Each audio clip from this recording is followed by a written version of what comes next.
এই যে দাদাটো দেখিছা দেখিব সঁচাকৈ ধুনীয়া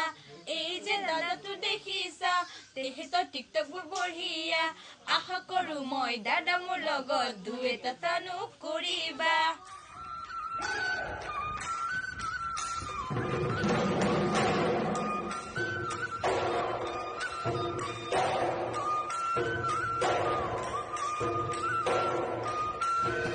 বিছনাতে